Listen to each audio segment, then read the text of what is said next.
0 to 60 can define a performance car, but it's the fastest 60 to 0 that's the aim of Terox brakes. From road cars to race cars, circuits, special stages, or the autostrada, nothing reduces speed like Terox brakes. Italy gave the world the art of Da Vinci and Michelangelo. Terox has given drivers the art of stopping. For more information and to acquire your own masterpiece, visit terox.co.uk.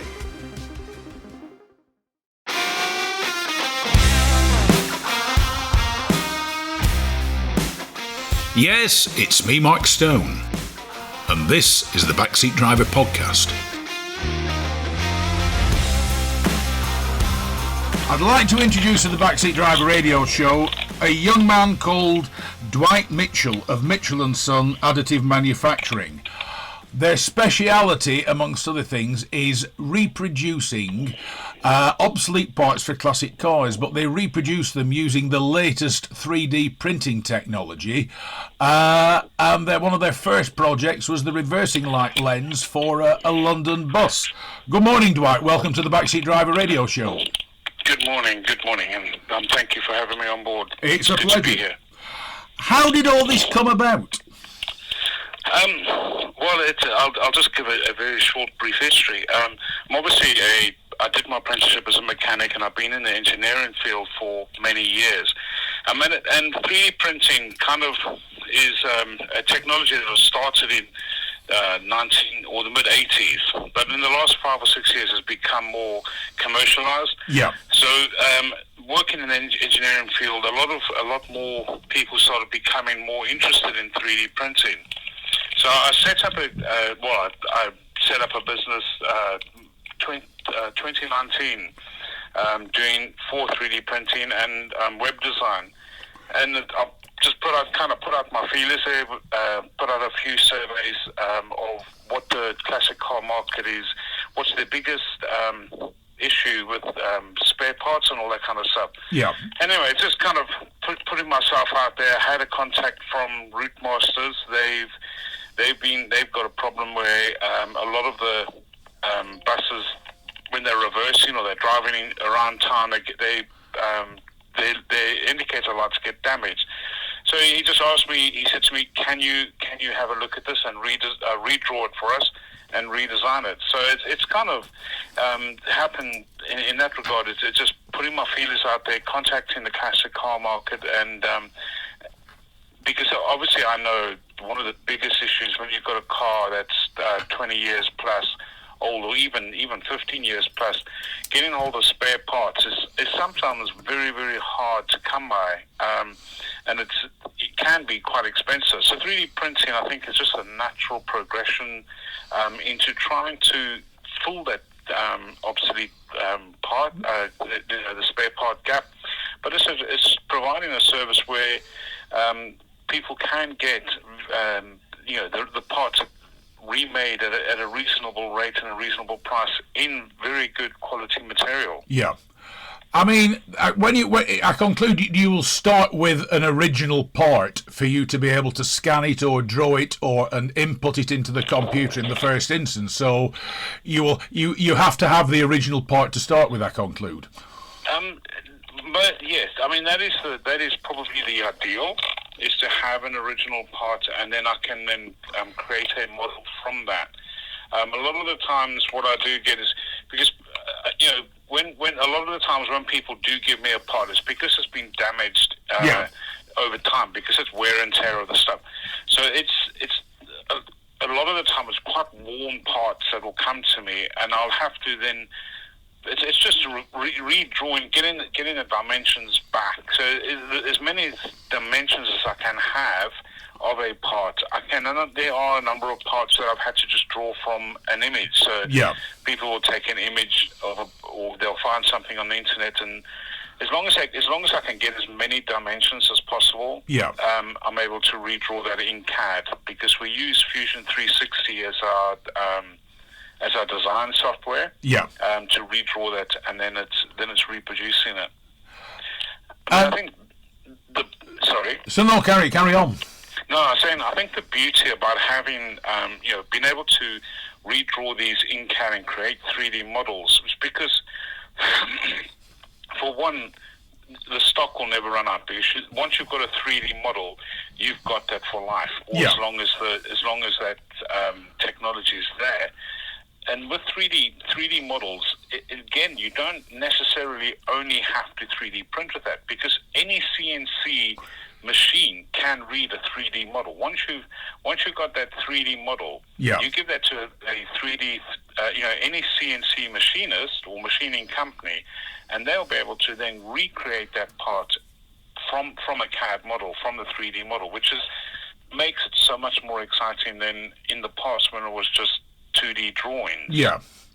Right.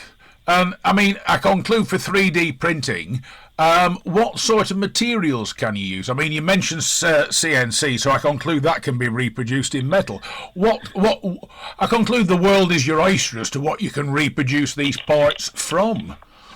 I mean, I think there is obviously 3D printing does have some limits, but the range of material is quite extensive, and it's growing. That's again another beauty of the whole 3D printing and using the 3D printing technology, is because it's an ever evolving industry, and the materials are ever evolving into what can be used. Yeah. But to answer your question, you can print it in PLA, which is a biodegradable byproduct of corn. Yeah. But then you got ABS plastic. You got PETG, which is the plastic most garden tools are made out of. Right. You got carbon fiber. You got glass fiber. You got polycarbonate. You got resin. You got resin infused with carbon. Then you got merged steel. You've got Inconel. You've got titanium. You got copper, bronze. So there's pretty much. I mean, but once you go, I mean, the metal side of 3D printing at this stage is still relatively expensive. Yeah. If you compare it part for part. So if you're reproducing a metal part, because traditionally when a part is made, it's made in mass, so they can then sell the individual parts relatively cheap. Yeah. Where 3D printing, it's a one-for-one, and it is still quite expensive. Yeah. If you look at it from part for part. But I do believe that is going, in the next 5 to 10 years, that is going to drastically drop. Yeah. And I don't think 3D printing will completely get rid of traditional manufacturing, but I do think the classic car market, it is going to be such a benefit to the classic car market. I think the other thing is, as you said, though, to produce a one-off component will be expensive compared to mass-produced. But if somebody's looking for that one item to finish the restoration of their classic car, in many respects, given what a lot of people will have spent restoring their car, to pay quite a lot of money for, shall we say, some lenses or a vital component, they will bite the bullet and probably pay you to do it, won't they? Because, I mean, without that, the car will not be complete in their eyes. Exactly. No, the composite plastic material, composite 3D plastic material is relatively cheap. So anything made in any of the plastic materials or the resin materials, that is relatively cheap. You're looking at it's when you start going to the metals that it starts becoming quite expensive. But the plastic, to reproduce parts in plastic, you look from about 25, 30 quid up. Right. So it's they're not expensive. From the composite plastic perspective and the resin perspective. It's just when you start going into metal that it does start getting a little bit expensive at this stage. But I mean, it is an exciting technology. It is an exciting time to be in, to be able to keep. I mean, because if you look, there's so many cars. I love to watch that.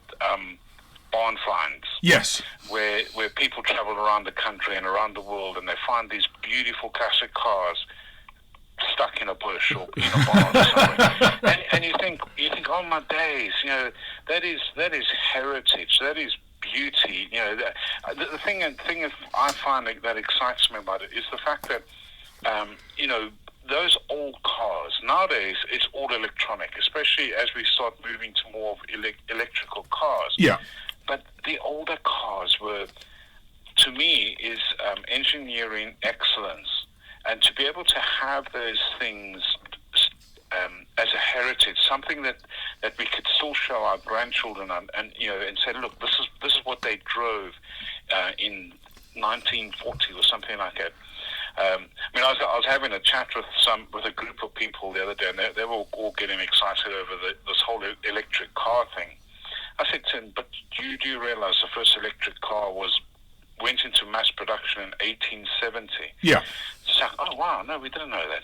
Yeah, that's the thing is, if those cars were kept alive, and the cars that we have now are kept alive through modern technology, I think that's a good thing, isn't it? Yeah. I mean, the other thing is you talk about the old cars and modern cars and electric cars. As cars, modern cars now, and especially electric cars, from my point of view, I'm an electric car skeptic. I regard them as something to be used locally. Little small ones, use them as a local knockabout. Fantastic. That's what they're meant for. But the one thing is, they all look alike. Electric cars either look like it's a normal car that they've put an electric motor in, but pure electric cars, and most modern cars, are all starting to look alike. And that's the one thing about the classics. Every old car was individual in its looks, and you could tell what the make of the car was from quite a long way away. I mean, that's true, because you know, when I drive with my wife and family, we go on a drive, and then when I see the older cars coming, I can tell the make, and she says, how do you know what they make they are? I said, because you can tell. Yeah. You can see the shape. No, like you said, no, it's difficult to say. But you could drive down the road, and just by the shape of car, you can, oh, that's an Austin, or that's a Triumph, here comes a Ford. You can't really do that nowadays. You know, my dad was, when I was growing up, he used to always, all our friends, their families used to buy all these brand new cars, but my dad would always go and buy something like an Austin Cambridge, 1950. You know, and we would say, you know, our friends say, oh, your dad's got a new car. So, well, what does it look like? Oh, no, you've never seen one before. But it's this beautiful little old Austin Cambridge. He'd bring it home, do up the engine. Our next door neighbor was a mechanic when we were growing up. So he had helped my father fix these cars up, and he'd keep them for about 5 or 6 years and then sell them on and buy something else. And, you know, but nowadays, like you say, you're driving around, and it's like the BMW looks like the Audi, and the Audi looks like the Merc, and the Merc looks like, you know, the Tesla. So you kind of think, yeah, okay, where's the individual? And it's like you look at those older cars, and the personality of the designer is in them. It's like older buildings. Yeah. The personality of the designer is in there. You can see the type of person that you know, those people were by what they designed. Where now it's just all just mass produced. Yeah. And very quickly, I mean, if I wanted, say, a light lens producing by you, roughly how long does it take to manufacture one? To say you've already got the drawings and everything else, when you set the printer off, how long does it take the printer to do this? If I had nothing else on the printer, and depending on the size of the lens, say like that Rootmaster lens. Yeah. If there's nothing else on the machine, and I put it on the machine, can take up to 12 to 24 hours to print. Right. Depending on the speed and the settings that I put on. Yeah. But when I've got quite a bit running, I normally my normal thing is I say 7 to 10 days, because I can fit it in in that time. But that's also the beauty of having the electronic models, 3D models, is if you have a specific item, say let's say a speedo gear for your car, and some of the makes, like the Ford Anglia, they have about 4 different variations of the speedo model, of the speedo drive. I can do one drawing, but then when you come to me and say, look, I'd like you to make this, but there's a few alterations, it it takes a half a day for me just to modify those. Yeah. Where in the traditional method, it'll take you half a month to modify that. Yeah. So that's the beauty also of having the electronic 3D models. Well, the one thing when we were talking before we went on air was you were steering wheels for high performance cars, and you commented, you said, well, if I print one off and the manufacturer says, oh, that would be great, but it just needs this doing, it needs that doing, instead of having to completely retool as the manufacturing and the automotive manufacturing industry has always had to do, it's a case of you sit down and just modify it on the computer. Exactly, and that's it. That's the beauty of it. So, like I said, with a steering wheel, with anything, if you want it modified, traditionally you'd have to go remake all the tuning, all the patterns, and it can be really costly to do that, and very time consuming. Where you come to me today and say, look, this is what I want. I draw it. You say, well, actually, that's not. I need you to make a modification here. Takes an hour and a half to modify it. It's done, and then you put it back on the machine and reprint it. It might take. So I mean, some prints that varies on the size of the print, but some prints can take a couple of hours. Some might take 2 or 3 days to print. Yeah. I recently printed some wheel hub for a Land Rover. Yeah. And that was a 48-hour print, but the first print that came out, I needed to modify it because I made the bolt hole slightly the wrong size. Yeah. Modified it, took me half an hour to modify it and then reprint it. So you couldn't do that traditionally. Traditionally, you wouldn't be able to do that, even if you had that injection molded. And the costs involved to do that would be massive. Yeah. so that's where the beauty of 3D printing goes. And I know, even keeping restoring, I do know of companies that are electrifying classic cars. Yeah. Ripping the engines out and putting I think it's... By the way, don't start me on that. It's not something I agree with. No, it's not. I mean, the first time I saw it, I was at a show, and I saw a beetle, because I had a little badger bug when I was a young lad, and I saw this beetle, and the back was open, and I walked to the back, and there was no engine. I thought, I'm really disappointed now. That's heartbreaking. There's no engine. What have you done? But in a way, it still keeps the classic, the beauties on the road. Yeah. Because of the government wants to do this silly thing about banning cars in 2030, fossil fuel. Yeah. But so it's still a way of keeping. It will keep the classics rolling, of course. Sorry, say that again. It will, of course, keep the classic cars rolling, doing that to them. Yeah. The problem is it takes the spirit away. I've seen an XK120, a Jaguar. No matter what they tell me, you will never ever convince me that an electric motor is an improvement over that beautiful straight 6 3.8 that it would normally have under its bonnet. No, because you think of it like Mustang has brought out the new electric car, and it looks beautiful. But when you start that engine, you don't get that V8 blasting that power out the back. Yeah, and that's what I would miss. Yeah, is being able to turn on a car and you just hear that. I went up to when they had, after the second, when they had after the first lockdown, there was a show up in Oxford. Yeah, where they had all these the vintage classic car club was up there. And standing listening to those straight 6 engines, it's beautiful. But you won't get that with electric cars. I don't know how they're going to do that unless they put big boosters out the back. They'll put some speakers in there, and it'll play something out of its. You'll be able to get something for your iPhone or your smart device that will play it out of iTunes for you. Well, it's not the same, is it? No.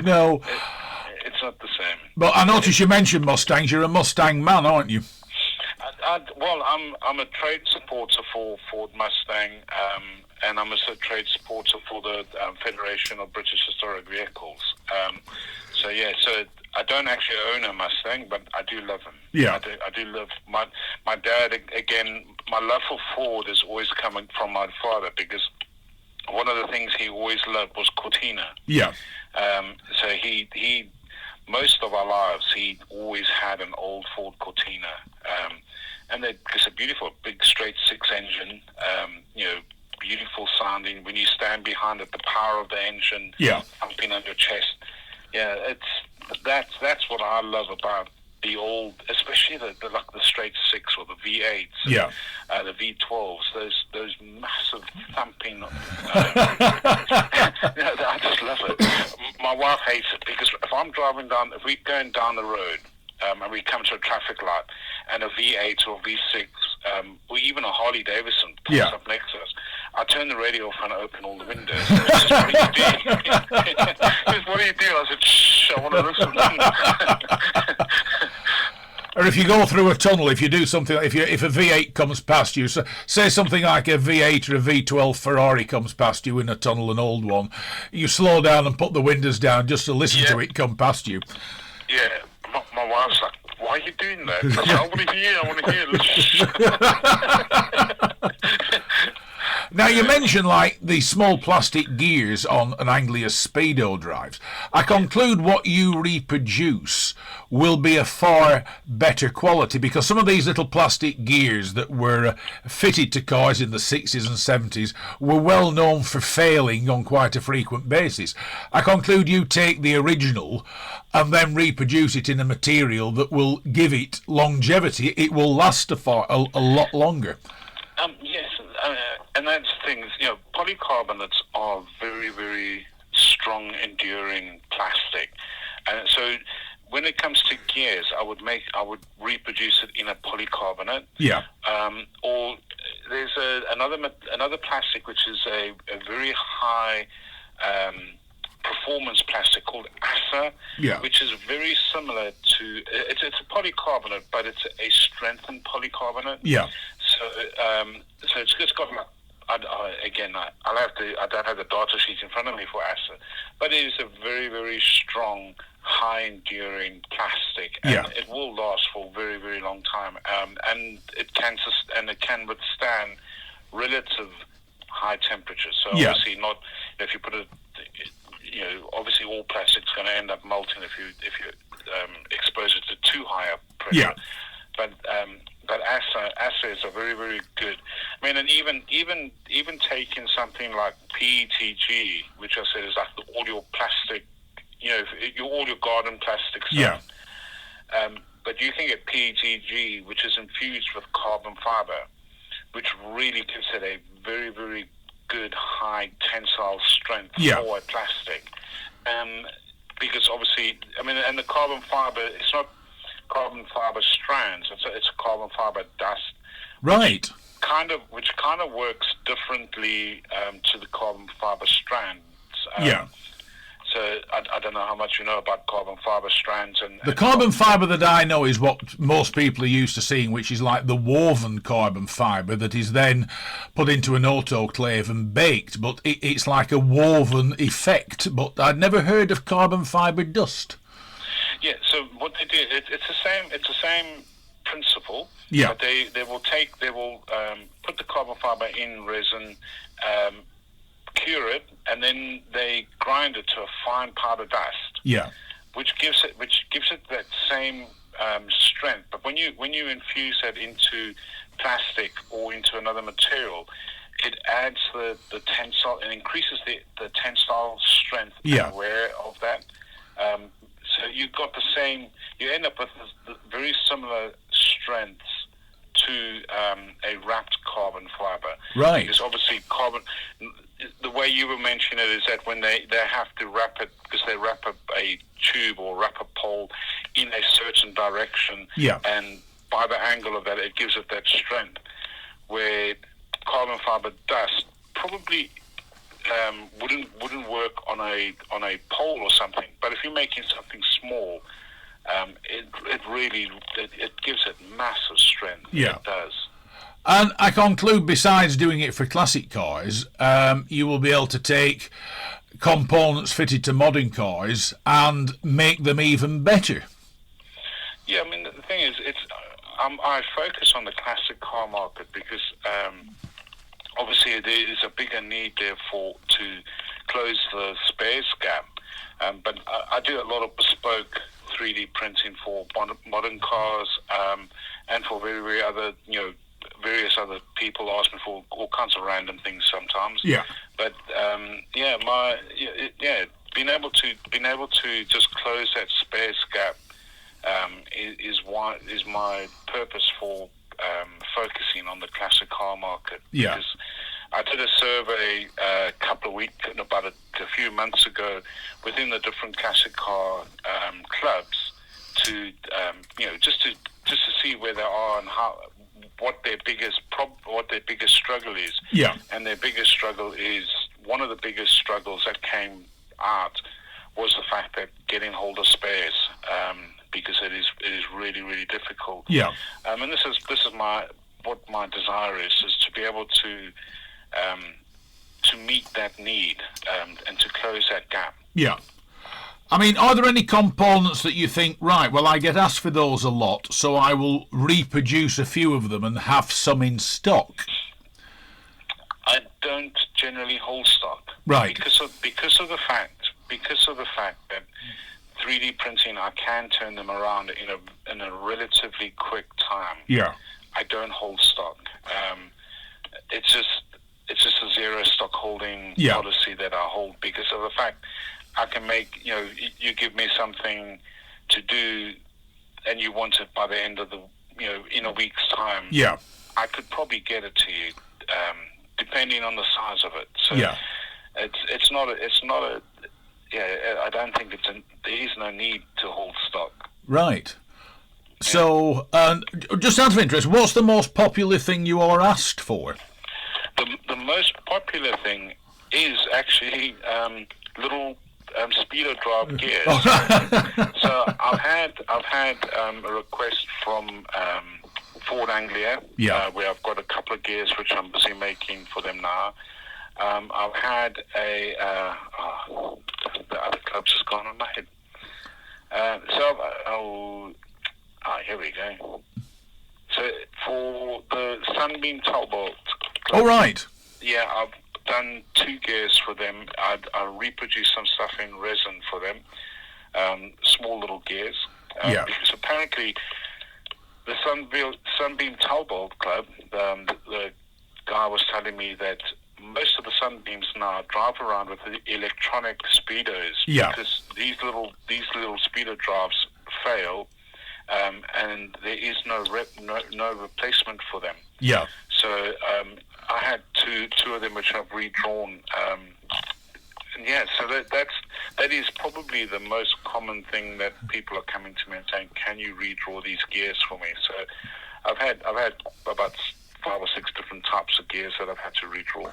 So the benefit is then they'll be able to remove the electronic speedo and put them back to how they actually should look. Yes. Right. Yeah. And that's the thing. Yeah. I conclude as well, if somebody wants to, shall we say, restore a classic car or modify a classic car, especially for, say, the world of racing, if somebody wants to race their classic car in the historic series and certain components need to be replaced with higher quality so they will last longer, that's something you'll be able to do. You can turn around and say, well, that's how it normally is. Since it doesn't have to look exactly like it did when the car was a road car, I conclude you can alter the colours and do a variety of things to make it that it will be far more suitable to go into an historic racing car or historic rally car. Oh yes, I mean that's again the beauty of the 3D printing is because you can modify it to whatever you want. And even if it is a very and I know these the racing cars and the rally cars, they would modify stuff completely out of production standard. Yeah. And that's very, very simple with 3D printing. As long as, like I said, as long as I can redraw it with as many dimensions as possible. Yeah. So people give me a drawing, but then they give me as many dimensions as possible. Yeah. That I can do that as well. I mean, I had a guy come to me last week recently, and said to me, look, he's got some parts for an old Model T Ford. Oh, right. That he wants, and he said he had the original part, but he said, this is so rare, I don't want to leave it. I don't want to leave it with you. I said, that's fair enough. So I just took images, drew it, and took as many dimensions as possible. Yeah. And then I can sit down and redraw that. Right. So I conclude then, besides drawing, you will be able to scan the actual item as well.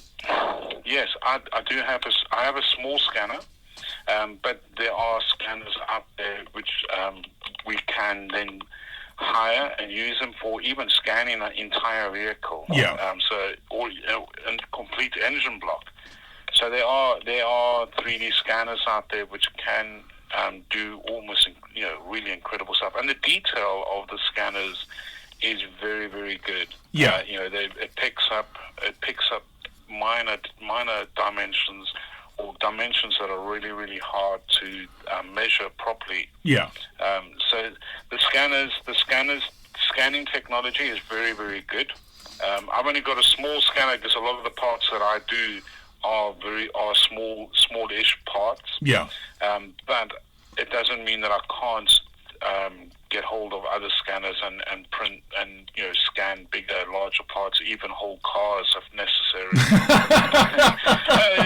It's incredible what you can do now with the technology. It's absolutely mind-boggling. So you were saying like you could do a cylinder head or a block or something like that.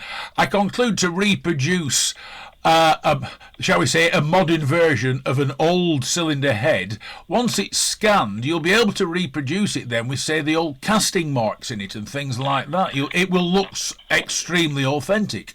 Oh yes, no, definitely. And like a cylinder head, which would be made out of aluminium, you can 3D print in aluminium. So it's, again, you could scan it completely, and it would have all the marks, all the, like you said, the machine marks, the casting marks, and all that kind of stuff on it. Yeah. 3D print it in an aluminium.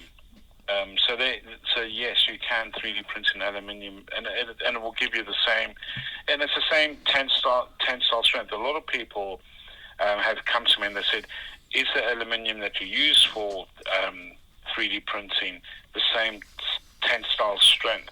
So I've got all the data sheets on those to be able to show that the aluminium is the same tensile strength. And the way metal 3D printing works is slightly different. Well, it's quite a lot different to the way desktop printing works, because 3D printing metal works with laser synthesizing. So in other words, it's to put it in a very simple term, it's like all the metal is powder again. Yeah.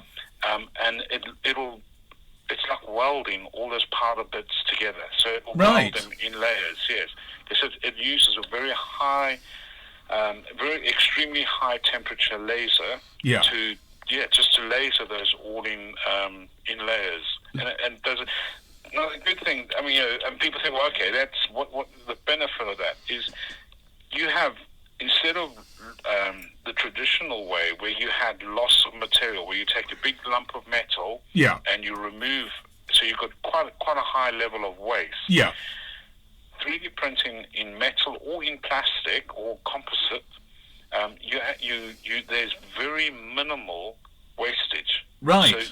So it's, I know everyone's very interested in trying to save the planet and save the environment.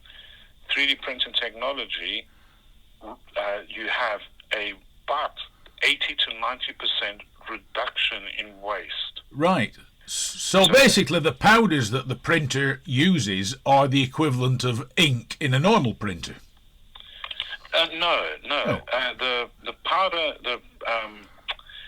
The powder that they would use in metal 3D printing, it's a metal powder a dust. Yeah. So it's just like it's like flour, like a bag of flour. Yeah. If to put it like that. So it's like pouring a bag of flour into a void. Yeah. And then the laser then will, according to the drawing, only laser together the parts that are needed. Yeah. And then you kind of dust it off. You have to dust it off. There's a lot of post-processing that needs to be done, but it's putting it in a very simple term. That's how it is. It's just taking a bag of flour, molding it all together, making a cake. You know, so instead of baking a cake and mixing everything together, this is just baking a cake in layers. Right. So and it's part of. So it's not ink in a pen at all. It's just welding with laser at very, very high temperature. The metal components or the metal dust. Yeah.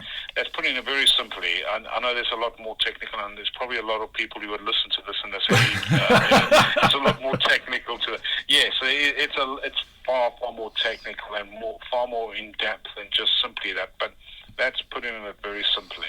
So ultimately, then you could, if you ignore the expense of it, 3D print an entire engine and all its components. You could. And I know there are companies that do that, mostly in the States. Yeah. But there are companies, I mean, there was a company in the States that 3D printed a complete boat. So it's one of the largest 3D printers in the world. And not only that, what's that space company, 3X or 3MX or whatever? Yeah. They've developed and designed a 3D printer to print their space rockets. Right. So they can 3D print an entire space rocket cone. The nose cone for their space rocket is completely 3D printed. So basically there's nothing that a 3D printer cannot print. You just use the right materials for it to print it for you. It's using the right materials and the right type of printer, because 3D printing is probably as vast and as varied as any type of technology. Yeah. To be fair, because you get your basic desktop printing, then you get your more advanced industrial desktop printing, and it varies. So, and you got the different terminologies that are used. So you'll have FDM, SLA, SLS, which is different types of technology for different variants. And crazy enough, you can even print food. Oh. Which they are 3D printing in labs now. I mean, I know that in America they've come up with the technology and the method to 3D print steaks in a laboratory. Yeah. So it is very, very varied and it's very exciting technology. Yeah. It's just interesting though that the latest technology is being used to keep classic cars on the road, which is something that is a passion of yours. Yeah, it is, and it's. I just think it.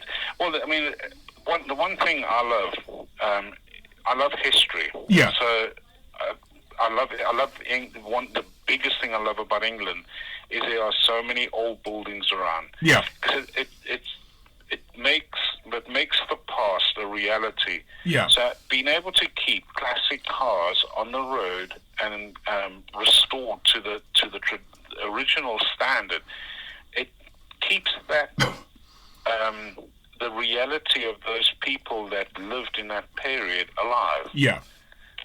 So that's what I love, and the engineering is just, like I said, it's for me the engineering of the older cars was engineering excellence. It's an art. Yeah. It's not just something you bang out like sausages off a food line. Yeah. There was a real art to developing those cars back then. Where now it is just mass produced and it's just trying to make as much money and as quickly as possible. Where then I think it's very much it was an art. It was a love that people had, and you can see that in the designs, and you can see that in in the way that those vehicles are developed over time, how much passion they had and how much love they had for those old cars. Now, if somebody wants to get in touch with you about having something printed, how do they get in touch with Dwight Mitchell and Mitchell and Son? Okay. They can drop me an email at info@mitchellandson.co.uk. They can call me on my virtual landline, which is 023 8124 4996. That is linked directly to my mobile, which is 07876131539. So that's the best way, or even through my website, because I have a lot of contact forms on the website where people can contact me directly, which is how a lot of people do contact me. And as we started with this discussion, how the guys from Route Masters Buses got hold of me was through my website contact form. Which is what is your website? It's mitchelson.co.uk. So that's Mitchell with 2 L's, 2 S's. So it's mitchellson.co.uk. Right. Dwight Mitchell, it's been absolutely fascinating talking to you, especially on a subject I know next to nothing about. But once again, Dwight, thank you very much for joining me here on the Backseat Driver radio show. It's been an absolute pleasure and a fascination chatting to you. No, it's been brilliant. Thank you very much for the opportunity. Like I said, I could probably ramble. I probably do ramble. Once again, Dwight, thanks. It's been good being on the show. Thank you very much. Thanks very much indeed, Dwight. Take care.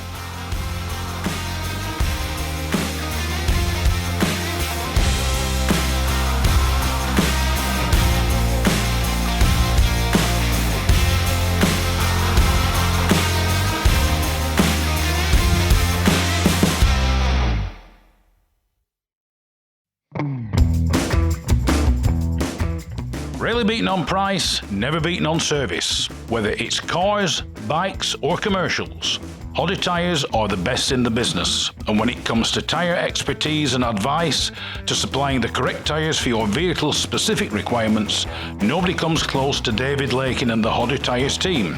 So give them a call on 01200 613 192 or visit the website at hoddertyres.co.uk.